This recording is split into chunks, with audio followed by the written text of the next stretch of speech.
Hello everyone, स्वागत है आप लोगों का मेरे इस यूट्यूब चैनल में। आज हम बात करेंगे क्लास 10 की विज्ञान, जो पहला चैप्टर है रासायनिक अभिक्रिया एवं समीकरण, केमिकल रिएक्शन एंड इक्वेशन। इससे पहले हम आप लोगों को लेक्चर 1 में बताए थे, क्लास 10 की विज्ञान के पाठ्यक्रम बताए थे, उसके सिलेबस बताए थे कि उसमें जो है कितने चैप्टर हैं और वो कितने मार्क्स के उसमें हैं। तो हम आप लोगों को बताया था उसमें कि 16 चैप्टर हैं और उसमें आप लोगों को फिजिक्स, केमिस्ट्री, बायोलॉजी और कुछ जो है पर्यावरण से संबंधित प्रश्न पूछे जाते हैं। उसमें चैप्टर भी ऐड है। उसके जो 4 सब्जेक्ट हैं, उन 4 सब्जेक्ट के चैप्टर एक ही आप लोगों को किताब में दिया गया है, क्लास 10 का जो विज्ञान है।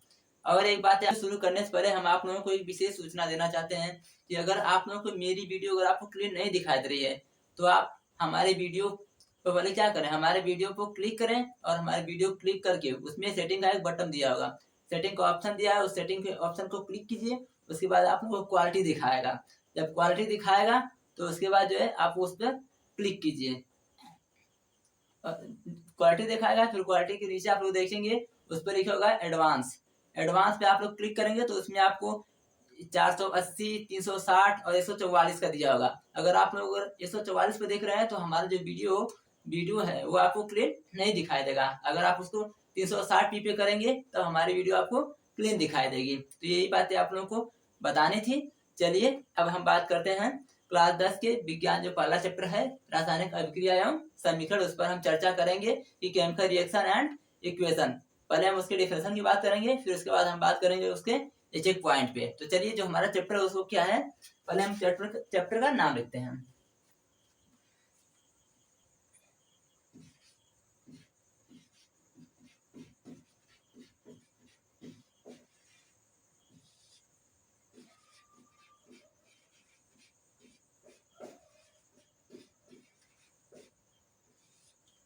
रासायनिक अभिक्रिया एवं समीकरण। इंग्लिश क्या आ जाएगी इसकी, केमिकल रिएक्शन एंड इक्वेशन।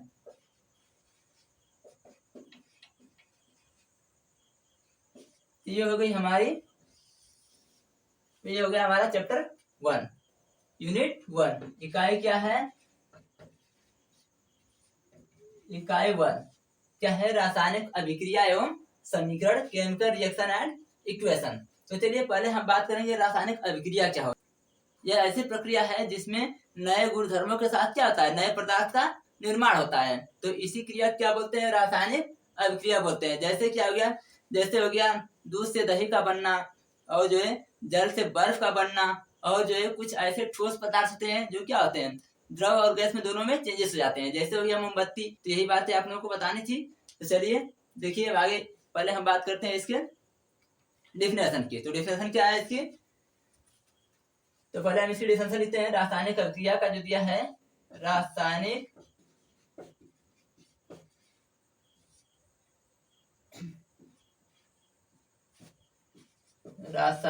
अभिक्रिया क्या हो जाएगी इसकी डिफिनेशन, इसकी डिफिनेशन हो जाएगी ऐसी प्रक्रिया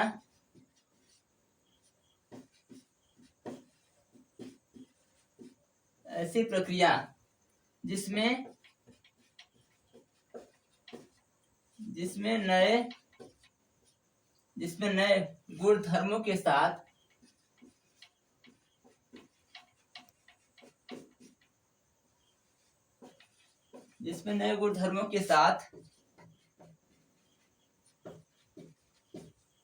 नए पदार्थ का निर्माण होता है।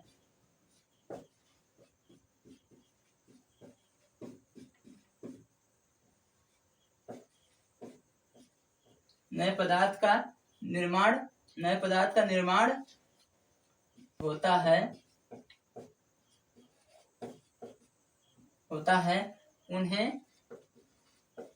उन्हें रासायनिक अभिक्रिया कहते हैं।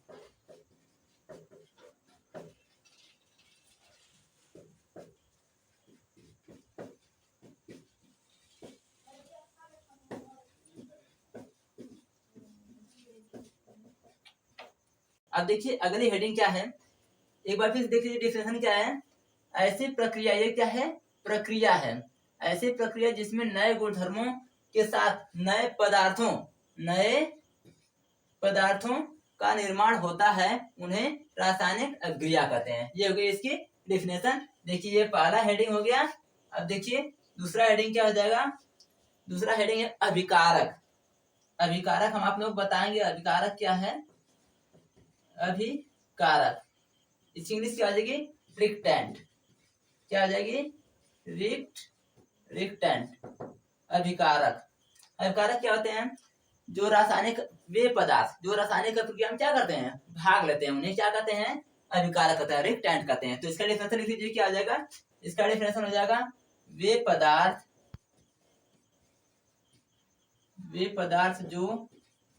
जो रासायनिक अभिक्रिया में भाग लेते हैं,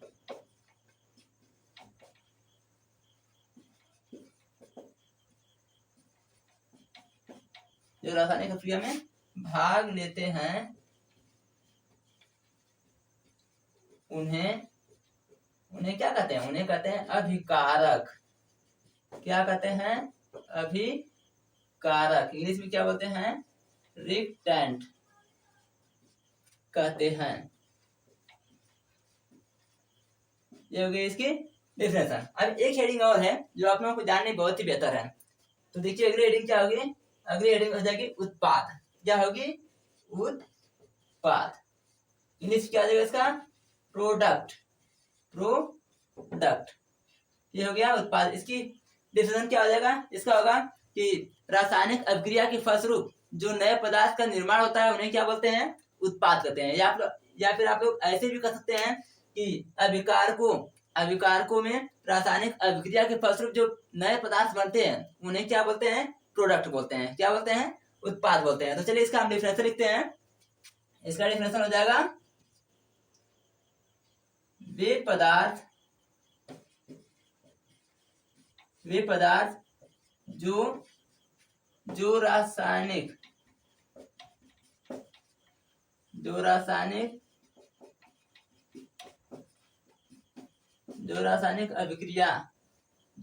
अभिक्रिया के फलस्वरूप, वे पदार्थ जो रासायनिक अभिक्रिया के फलस्वरूप बनते हैं, उन्हें क्या कहते हैं, उन्हें उत्पाद कहते हैं। उन्हें उत्पाद, इंग्लिश में क्या लिखेंगे, प्रोडक्ट।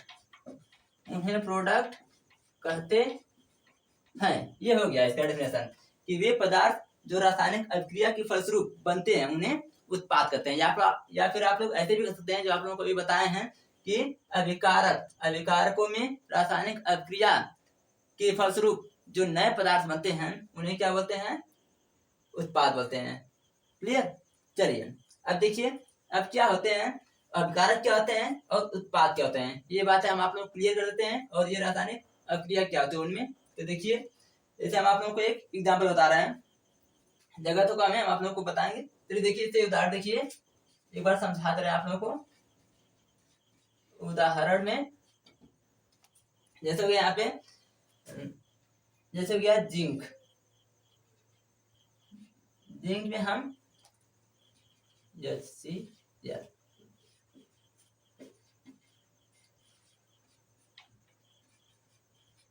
देखिए ये हो गया, ये से हो गया जिंक, और ये क्या हो गया, हाइड्रोक्लोरिक अम्ल। ये क्या हुआ है, जिंक क्लोराइड प्लस H2। इसका मतलब क्या हुआ, जो जिंक क्लोराइड है, जो जिंक है, और क्या है, हाइड्रोक्लोरिक, ये सब क्या है, ये सब है आपके अभिकारक। क्या है, अभिकारक है। क्या है, अभिकारक, जिसे इंग्लिश में क्या बोलते हैं, रिक्टेंट।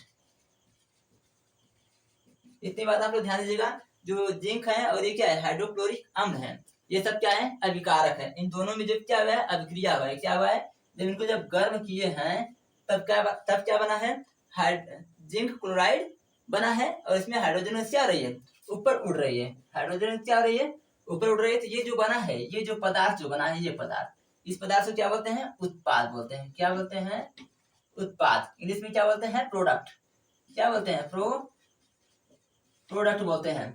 तो चलिए अब अभी बता रहे हैं आप लोगों को इससे एक और आगे बता रहे हैं एक और एग्जाम्पल आप लोगों को। ये सब क्या हो गए, जिंक है और जो हाइड्रोक्लोरिक अम्ल है, ये सब क्या है, अभिकारक है। इसमें जो अभिक्रिया हुई है उससे जो नए पदार्थ बने हैं वो क्या है, उत्पाद है, प्रोडक्ट है। बाकी ये सब क्या है, ये सब एडवांस है, ठीक ना।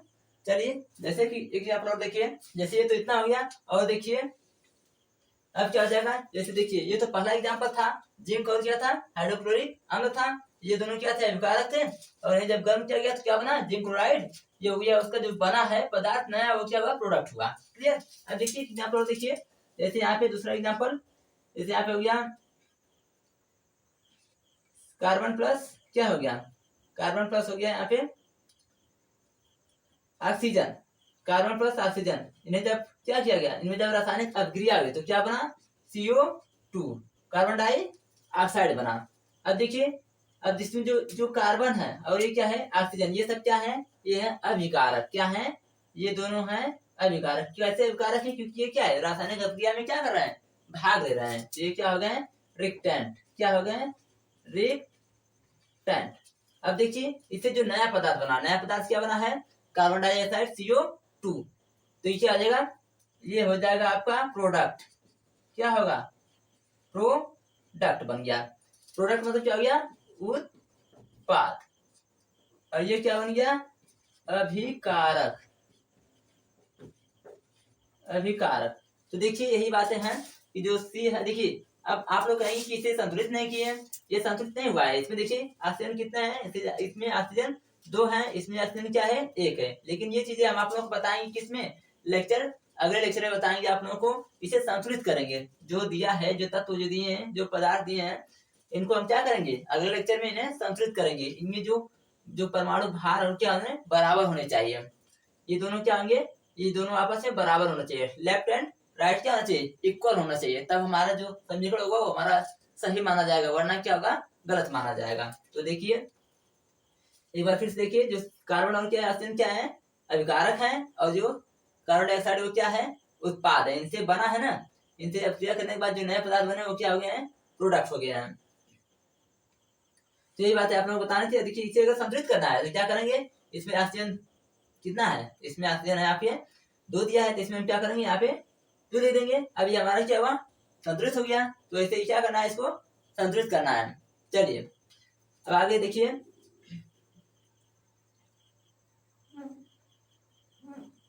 चलिए संतुलित करना हम बाद में बताएंगे।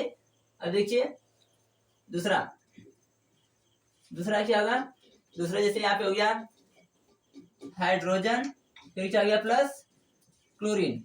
इनमें जब अभिक्रिया होगी तब क्या बनेगा, हाइड्रोक्लोरिक अम्ल। क्या बनेगा, हाइड्रोक्लोरिक अम्ल बनेगा। अब देखिए इसमें अभिकारक क्या है, अब आप जान लेंगे इसमें अभिकारक क्या है और उसमें उत्पाद क्या बना है। तो अभिकारक क्या है, जो हाइड्रोजन है, और ये क्या है, क्लोरीन। ये दोनों क्या है, अभिकारक है। क्या है, अभिकारक, रिक्टेंट है। अब देखिए जो ये HCl, हाइड्रोक्लोरिक अम्ल, ये सब क्या है, ये है आपका उत्पाद। क्लियर है बात, तो यही बातें हैं। अब देखिए इसमें हम संतुलित नहीं किए, इसे होता है H2, ये क्या होता है, Cl होता है ना। इसको जब संतुलित करेंगे तो क्या होगा, 2HCl। ये सब आप लोग को हम बाद में करना बताएंगे। अगर ये संतुलित नहीं है, असंतुलित है, तो इसे क्या बोलते हैं, कंकाली ढांचा बोलते हैं। अगर ये संतुलित नहीं है, कौन संतुलित नहीं है, अगर ये संतुलित नहीं है, अगर वैसे ही है बिना संतुलित हुआ है, तब इसको क्या बोलते हैं, कंकाली, या इसे बोलते हैं ढांचा समीकरण। नोट में लिख देंगे आप लोग, नोट में। ये लोग पूछते भी हैं, बताइए कंकाली या ढांचा रासायनिक अभिक्रिया क्या होती है। वह अभिक्रिया, वह समीकरण जो संतुलित नहीं होता है, वो क्या होता है, असंतुलित होता है, उन्हें क्या बोलते हैं, कंकाली या ढांचा समीकरण बोलते हैं। तो देखिए क्या होते हैं, जैसे लिख देंगे यहाँ पे असंतुलित समीकरण, असंतुलित समीकरण, असंतुलित समीकरण अभिक्रिया को, असंतुलित अभिक्रिया को असंतुलित अभिक्रिया को क्या बोलते हैं? कंकाली या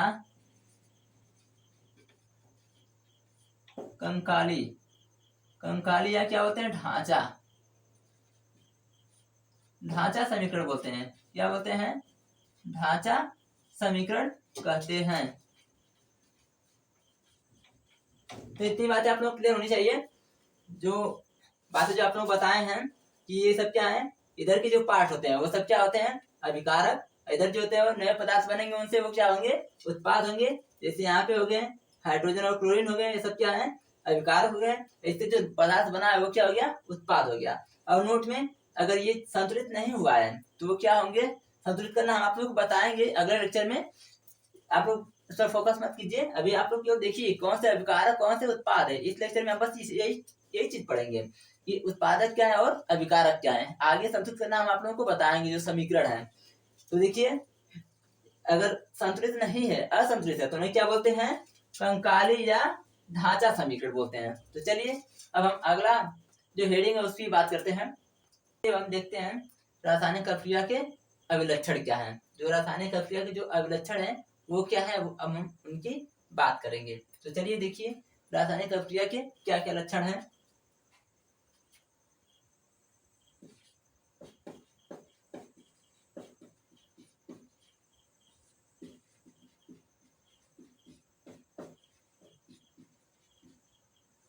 रासायनिक अभिक्रिया के अभिलक्षण।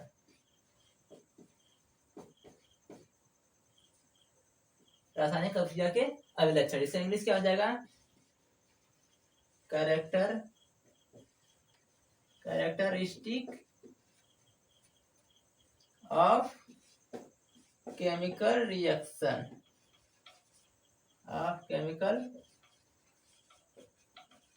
रिएक्शन। ये हो गई इसकी हेडिंग। रासायनिक अभिक्रिया के अभिलक्षण, कैरेक्टरिस्टिक ऑफ केमिकल रिएक्शन, ये हो गया इसके हेडिंग। अब देखिए इसमें कौन कौन से लक्षण है रासायनिक अभिक्रिया के जो आपको मिलते हैं देखने के लिए। तो देखिए उसके जो लक्षण है वो कितने लक्षण है? उनके 5 लक्षण है। जो रासायनिक अभिक्रिया के जो लक्षण है वो कौन कौन से हैं? 5 लक्षण। जिसमें पहला लक्षण क्या है? पहला लक्षण है अवक्षेप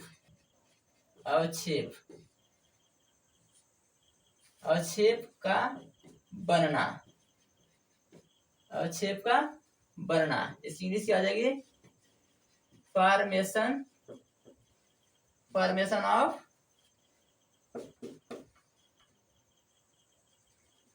ऑफ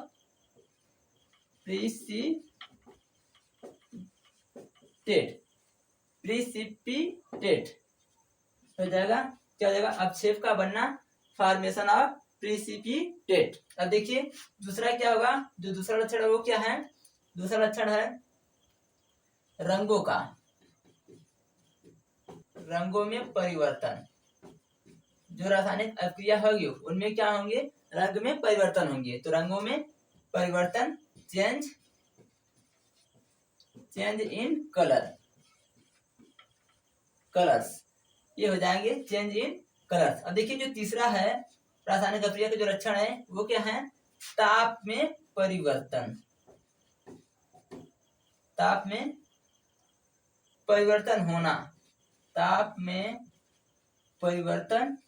होना। इंग्लिश क्या हो जाएगी? Change in temperature.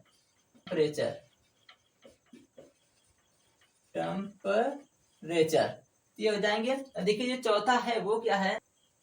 चौथा है अवस्था में परिवर्तन। क्या हो जाएंगे?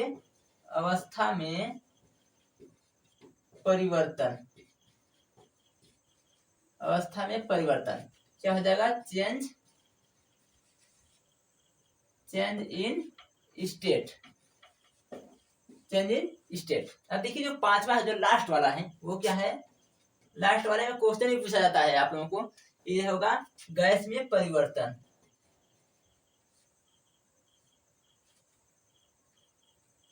गैस का बनना या गैस का परिवर्तन, गैस का बनना क्या हो जाएगा?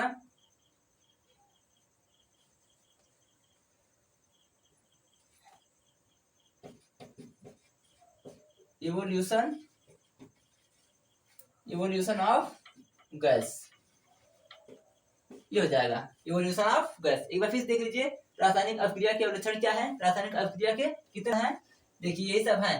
पहला क्या है, अवक्षेप का बनना, फॉर्मेशन ऑफ प्रिसिपिटेट, देख सकते हैं रंगों में परिवर्तन, चेंज इन कलर्स। तीसरा क्या है, ताप में परिवर्तन होना, चेंज इन टेम्परेचर। जो चौथा है वो क्या है, अवस्था में परिवर्तन, चेंज इन स्टेट। जो पांचवा है वो क्या है, गैस का बनना, इवोल्यूशन ऑफ गैस। ये सब क्या है, जो पांचवा है वो क्या है, वेरी वेरी इंपॉर्टेंट क्वेश्चन है। इसको हम आप लोगों को इसकी बारी बारी से आप लोगों को बताएंगे। तो चलिए देखिए हम आप लोगों को बता रहे हैं। तो आइए देखिए, जो अब हम बात करते हैं रासायनिक अभिक्रिया के जो अब लक्षण है उसके एक एक स्टेप के बारे में हम पढ़ेंगे। तो जिसमें हम आप लोगों को बताते हैं, पहला क्या था लक्षण उसका पहला लक्षण था अवक्षेप का बनना। ये था अवक्षेप का बनना। अब देखिए कैसे अवक्षेप का बनेगा, तो क्या करेंगे, देखिए हम आपको उदाहरण के माध्यम से बता रहे हैं, एग्जाम्पल। इसमें क्या करेंगे, हमको पदार्थ लेना है। क्या पदार्थ लेना है, हमको लेना है पोटेशियम आयोडाइड। जब हम लेंगे क्या इसमें, पोटेशियम आयोडाइड। पोटेशियम आयोडाइड में हम क्या लेंगे, लेड नाइट्रेट। क्या लेंगे, लेड नाइट्रेट। जब हम पोटेशियम आयोडाइड में क्या लेंगे, लेड नाइट्रेट लेंगे, तो हमें क्या मिलेगा, हमें मिलेगा पोटेशियम आयोडाइड। अब पोटेशियम आयोडाइड में हमें एक चीज देखने को मिलेगा, जो पोटेशियम आयोडाइड है उसमें एक पदार्थ बनेगा। क्या पदार्थ बनेगा, अवक्षेप। उसमें जो है अवक्षेप का पदार्थ मिलेगा आप लोगों को, अवक्षेप। इसमें आपको अवक्षेप मिलेगा, अवक्षेप पदार्थ, अवक्षेप पदार्थ मिलेंगे। देखिए पोटेशियम और लेड नाइट्रेट, ये दोनों क्या है, ये दोनों है रिएक्टेंट। क्या है, रिएक्टेंट। रिएक्टेंट मतलब क्या हो गए, अभिकारक, अभिकारक हो गए। रिएक्टेंट में क्या हो गए, अभिकारक। अभी इससे जो नया पदार्थ बना है वो क्या बना है, पोटेशियम आयोडाइड। देखिए इसमें क्या हो गया है, अवक्षेप पदार्थ मिला है, तो ये क्या हो गए, उत्पाद। क्या हो गए, उत्पाद, प्रोडक्ट। ये हमारे बन गया प्रोडक्ट। तो यही है। अब देखिए जो दूसरा है वो क्या है, दूसरा ये तो हो गया कि इनमें हम क्या करेंगे, जब इन दोनों में जब रासायनिक अभिक्रिया करवाएंगे तो क्या होगा, पोटेशियम आयोडाइड में हमें क्या मिलेगा, अवक्षेप पदार्थ मिलेगा। अब देखिए जो दूसरा है, दूसरा पॉइंट क्या है, दूसरा पॉइंट है हमारा रंगों में परिवर्तन। क्या है, रंगों में परिवर्तन, रंगों में परिवर्तन, रंगों में परिवर्तन। क्या होगा, colour in change in colour, change in colours. देखिए क्या हो जाएगा, जो चेंज इन कलर्स हैं, रंगों में जो परिवर्तन है, उसमें क्या हो जाएगा, उसमें आक्जेलिक, इसको भी हम उदाहरण के माध्यम से बता रहे हैं। ऑक्सैलिक अम्ल में, ऑक्सैलिक अम्ल में क्या करना है, ऑक्सैलिक अम्ल में जब हम डालेंगे क्या, पोटेशियम परगमेंट, पोटेशियम परगमेंट, परगमेंट ये मैंने फोर डालेंगे तो क्या होगा, पोटेशियम परगमेंट में जब हम ऑक्सैलिक अम्ल क्या करेंगे, पोटेशियम परगमेंट जब डालकर क्या करेंगे, अभिक्रिया करवाएंगे, तब क्या होगा, तब जो हमारा जो होगा पोटेशियम परगमेंट, पोटेशियम परगमेंट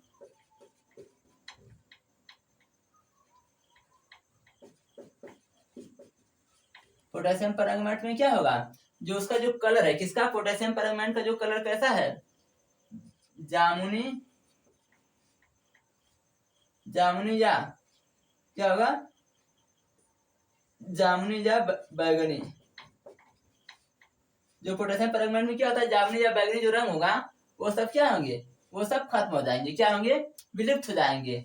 ये बातें आप लोग याद रखिएगा। जब ऑक्सैलिक अम्ल में क्या करेंगे, पोटेशियम परगमेंट जब डाल के क्या करेंगे, उसमें अभिक्रिया करवाएंगे, तो क्या होगा, पोटेशियम परगमेंट का जो रंग है, रंग कौन सा, उनका रंग होता है जामुनी या जामुनी या क्या होता है बैगनी, वो सब क्या होंगे खत्म हो जाएंगे। तो देखिए अब बता सकते हैं आप लोग कि इन्हें क्या बोलते हैं, ऑक्सैलिक अम्ल को और पोटेशियम परमाणु क्या बोलते हैं, क्या बोलते हैं, उत्पाद बोलते हैं क्या विकारक बोलते हैं। पता होगा आप लोग क्या बोलना है, क्या बोलते हैं रिक्टेंट बोलते हैं, क्या बोलते हैं रिक्टेंट यानी अभिकारक बोलते हैं। ऐसे क्या बोलते हैं, इसे बोलते हैं प्रोडक्ट, क्या बोलते हैं प्रोडक्ट। जब प्रोडक्ट जब प्राप्त हुआ है तो उसमें क्या हुआ है, जामुनी या बैगनी रंग का जो था कलर वो क्या हुआ गायब हो गया, विलुप्त हो गया। चलिए यही सब उसकी क्या है रासायनिक अभिक्षेप क्या है लक्षण है। अब देखिए जो तीसरा पॉइंट है, तीसरा पॉइंट क्या है ताप, ताप में परिवर्तन। देखिए जो ताप परिवर्तन है उसका इंग्लिश क्या आ जाएगा, change in temperature, change in temperature, ये हो गया ताप में परिवर्तन। जब ये हो गया हेडिंग, हेडिंग हो गया तो क्या होगा। अब देखिए इसका एग्जांपल देखिए कैसे ताप में परिवर्तन होता है। क्या करेंगे, बिना बुझा हुआ चूना लेंगे, क्या करेंगे बिना बुझा हुआ चूना लेंगे, कैल्शियम ऑक्साइड, इसमें हम क्या करेंगे, इसमें हम जल की मात्रा जब डालेंगे तो क्या बनेगा बुझा हुआ चूना बन जाएगा। क्या बन जाएगा CaOH2 प्लस H2, क्या हो जाएगा। ये जो है जो बिना बुझा हुआ चूना है इसको आप लोग लिख दीजिए बिना बुझा हुआ चूना, बिना बुझा चूना हो गया। ये क्या है जल है H2O, ये जल हो गया। और ये क्या हो गया बिना बुझा हुआ चूना। इनको जब क्या करेंगे, जब अभिक्रिया करवाएंगे गर्म करके, अब क्या करवाएंगे अभिक्रिया करवाएंगे तो क्या बनेगा बुझा हुआ चूना, बुझा हुआ चूना बनेगा। और ये जो हाइड्रोजन गैस है वो क्या होगी ऊपर उठ जाएगी। ये क्या है हाइड्रोजन गैस, हाइड्रोजन गैस। तो चलिए यही है। देखिए इसे संस्कृत भी करना है लेकिन संस्कृत का नाम आप लोगों को अगले लेक्चर में बताएंगे। इसमें हम केवल पढ़ेंगे केवल कंकाली ढांचा के बारे में पढ़ेंगे। कंकाली आप लोगों को भी बताया है ना, तभी हम इसमें केवल कंकाली पढ़ेंगे, बाद में हम इसको पढ़ेंगे। तो देखिए जो है जो क्या है कैल्शियम ऑक्साइड, और ये क्या है जो जल है इन्हें क्या बोलते हैं रिक्टेंट बोलते हैं। ऐसे जो नया पदार्थ बना है वो क्या है बुझा हुआ चूना। ध्यान दीजिए इसे, इसमें गैस नहीं, इसमें हाइड्रोजन है, इसमें क्या होता है उष्मा निकलती है। क्या होता है उष्मा, इसमें क्या होती है उष्मा निकलती है, उष्मा, ठीक है ना। इतने आप लोग फोकस कीजिएगा ताप टेम्परेचर, टेम्परेचर, टेम्परेचर निकलती है ठीक ना, हाइड्रोजन नहीं निकलता क्योंकि देखिए इसमें ऐड हो गया ठीक ना। देखिए क्या है बुझा हुआ चूना में क्या करेंगे जब जल मिलाएंगे, जब इनमें जब अभिक्रिया होगी तो क्या होगा बुझा हुआ चूना बनेगा। बिना बुझा हुआ चूना था वो बन गया क्या बुझा हुआ चूना। और उसमें क्या होगा उष्मा निकलेगी। जैसे होता है ना कुछ ऐसे पदार्थ होते हैं जिन्हें आप लोग अगर उसे क्या करेंगे, अगर उसे थोड़ा आसपास करेंगे तो उतना उसमें उष्मा नहीं रहेगी, लेकिन जब क्या करेंगे उसमें जब जल डालेंगे, जब जल डालेंगे तो उसमें क्या होगा उसमें उष्मा क्या होगी उत्पन्न हो जाएगी तुरंत।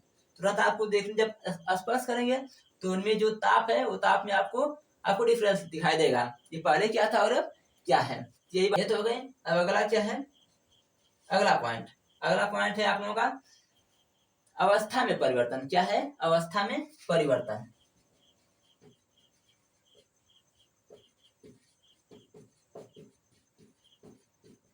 अवस्था में परिवर्तन क्या होगा change in state, change in state. तो देखिए इनमें क्या होता है जो ये वाला है अवस्था में परिवर्तन चेंज इन स्टेट, इसमें देखिए एग्जांपल के माध्यम से आप लोग बताना चाहेंगे हम। क्या आगे जो मोम, मोम आप लोग देखते होंगे ना, मोम क्या होती है मोम। जब मोम को क्या करेंगे, जब मोम को जब गर्म करेंगे, जब मोम को जब गर्म करेंगे तब क्या होगा, तब हमें क्या मिलेगा, तब हमें मिलेगा जल मिलेगा और क्या मिलेगा कार्बन डाइऑक्साइड, क्या मिलेगा कार्बन डाइऑक्साइड मिलेगा, कार्बन डाइऑक्साइड गैस मिलेगा। तो क्या होगा जब मोम को जब गर्म करेंगे तो क्या होगा जल मिलेगा और क्या मिलेगा कार्बन डाइऑक्साइड। देखो ये मोम क्या थी, मोम थी हमारा, मोम हमारे क्या थी सॉलिड थी, जल हमारा क्या हो गया लिक्विड हो गया। अब ये हमारा क्या बना गैस। तो इनमें परिवर्तन हुआ कि नहीं, अवस्था में परिवर्तन हुआ कि नहीं। आप लोग पढ़े होंगे, आप लोग क्लास 9 में पढ़े होंगे कि जो है द्रव्य की कितनी अवस्थाएं होती है? द्रव्य में कितनी अवस्थाएं होती है? द्रव्य की 3 अवस्थाएं होती है। द्रव्य होता है ना पदार्थ, तो द्रव की 3 अवस्थाएं क्या होती है? ठोस, द्रव, gas, solid, liquid and gas, ये होती है ना। तो उनमें देखिए क्या होते हैं, अवस्था में परिवर्तन देखो हुआ है। जो मोम था वो क्या था? सॉलिड था। जब इसमें रासायनिक अभिक्रिया हुई है, जब उन्हें गर्म किया गया तो क्या मिला? जल मिला। और क्या मिला? Carbon dioxide. ये जल क्या है? लिक्विड है। और ये क्या है? गैस। इन दोनों अवस्थाओं में परिवर्तन हो गया। तो ये देखिए यही बातें आप लोगों को बतानी थी। अब देखिए जो मोस्ट इंपॉर्टेंट जो अगला है, गैस में परिवर्तन, इसका जो है आप लोग क्वेश्चन पूछा जाता है। तो चलिए हम देखते हैं इसको। तो आइए देखिए अब हम बात करते हैं जो अगला हमारा जो क्या है, रासायनिक अभिक्रिया का जो लक्षण है, वो कौन सा लक्षण है? गैस में गैसों का बनना। गैसों का बनना क्या होगा? Evolution of gas. ये हो गए इवोल्यूशन ऑफ गैस, गैसों का बनना। ये क्या है? वेरी वेरी इंपॉर्टेंट है, इस पर आप लोग विशेष फोकस कीजिएगा। गैसों का बनना, इस पर क्वेश्चन भी आते हैं। आप लोग किताब में देखेंगे, अगर आप लोग एनसीईआरटी पढ़ रहे हैं तो उसमें आप लोग देखेंगे, आपको मिलेगा वो क्वेश्चन। तो देखिए जैसे इसको हम भी बताना चाहते हैं एग्जाम्पल के माध्यम से, इनमें कैसे गैसों का बनना होता है, कैसे इनमें गैस बनते हैं। तो देखिए जैसे इसमें हो गया जिंक क्लोराइड, जैसे इसमें हो गया जिंक हो गया, और क्या हो गया इसमें? HCl से जब क्रिया होगी, क्या होगी? जिंक में जब क्या होगी? HCl से जब क्रिया होगी तो क्या बनेगा? Zinc chloride. इसमें क्या होगा? हाइड्रोजन गैस क्या होगी? हाइड्रोजन गैस ऊपर उड़ जाएगी। तो इनमें क्या होता है? जो हाइड्रोजन गैस है वो क्या है? इनमें गैस बन रहा है। क्या गैस बन रहा है? हाइड्रोजन की, H2 की। H2 क्या बन रहा है? गैस बन रहा है। तो देखिए ये क्या हो गया? जिंक और जो हाइड्रोक्लोरिक अम्ल है, ये क्या कहलाते हैं? एक बार फिर से आप लोग बता दे रहे हैं, क्या कहलाते हैं? रिक्टेंट। क्या कहलाते हैं? रिक्टेंट। इससे जो उत्पाद बना है क्या? ये जिंक क्लोराइड, ये क्या कहलाएंगे? प्रोडक्ट। क्या कहलाएंगे? प्रोडक्ट कहलाएंगे। तो देखिए इस पर क्वेश्चन आते हैं। क्वेश्चन देखिए क्या है? क्वेश्चन इसमें आते हैं, कहेगा जिंक में क्या करना है? जिंक में कहेगा कि आपको जिंक में NaOH और H2SO4 और इसमें NaCl से कहेगा कि जिंक में जो है सोडियम हाइड्रोक्साइड और सल्फ्यूरिक अम्ल और क्या है? NaCl सोडियम क्लोराइड से क्या करा के अभिक्रिया करा के उसका रासायनिक समीकरण दीजिए। ये क्वेश्चन आते हैं। तो देखिए इसको कैसे हम सोल्व करेंगे। तो पहला हम करवाते हैं किससे? पहले हम करवाते हैं NaOH से। जो पहला है, पहला पॉइंट हम करवा रहे हैं किसमें? जिंक प्लस NaOH में। जब करवाएंगे क्या? जब अभिक्रिया होगी तब क्या बनेगा? Sodium zincate. क्या बनता है? Sodium zincate, Na2ZnO2। क्या बनता है? Sodium zincate. इसे बोलते हैं सोडियम जिंकेट। Sodium zincate. अब देखिए जो हाइड्रोजन है, हाइड्रोजन वो क्या होगा? ऊपर चला जाएगा। तो इन्हें क्या बोलते हैं? जिंक और NaOH क्या बोलते हैं? रिएक्टेंट बोलते हैं। इन्हें क्या बोलते हैं? प्रोडक्ट। जब जिंक में क्या हुआ? NaOH से जब क्या कराया गया? ये दोनों रिएक्टेंट थे। जब दोनों रिएक्टेंट में क्या कराया गया? जब क्या हुआ? जब इन दोनों में जब क्या हुआ? केमिकल रिएक्शन जब कराया गया तब क्या बना? सोडियम जिंकेट बना, Na2ZnO2। फिर क्या हुआ? हाइड्रोजन क्या हुआ? हाइड्रोजन गैस जो है ऊपर चली गई। तो देखो इसमें जो गैस है, यही गैस है। इसमें देखो गैस निकल रही है ना। कौन गैस निकल रही है? H2। तो देखिए ये तो हो गया। अब देखिए जो दूसरा है, दूसरा हम करवा रहे हैं क्रिया किससे? Zn प्लस क्या है?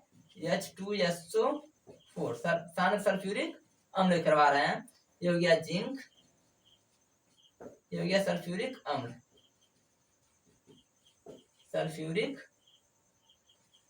हो गया। ये हो गया जिंक, ये हो गया सल्फ्यूरिक अम्ल हो गए। जब क्या होगा? जब इनमें जब करवाएंगे अभिक्रिया, जब गर्म करेंगे तब क्या बनेगा? तब बनेगा जिंक सल्फेट। ZnSO4। फिर प्लस क्या होगा, जो हाइड्रोजन गैस है वो क्या होगी, ऊपर जाएगी। तो देखिए यही बातें हैं। अब देखिए जो है ये क्या हो गए, जिंक हो गए, ये क्या हो गए, सल्फ्यूरिक अम्ल हो गए। H2SO4, ये क्या बना है, जिंक सल्फेट। क्या बना है, जिंक सल्फेट बना है। ये क्या बना है, गैस। आप देख सकते हैं जो गैस है ये क्या ऊपर उड़ रही है ना, जो हाइड्रोजन गैस है वो क्या, इसमें गैस निकल रहा है, वो हमारे हेडिंग में क्या गैसों का बनना है, इसमें गैस बन रहा है क्या, H2। अब देखिए जो अगला पॉइंट है, अगला पॉइंट क्या है देख लीजिए, अगला पॉइंट दिया है NaCl। अब हमें क्या करना है, जिंक में जो है NaCl से क्या करवाना है, अक्रिया करवा के उसका समीकरण दिखाना है। तो क्या हो जाएगा, देखिए हम कर रहे हैं जिंक में क्या करवाना है, NaCl से।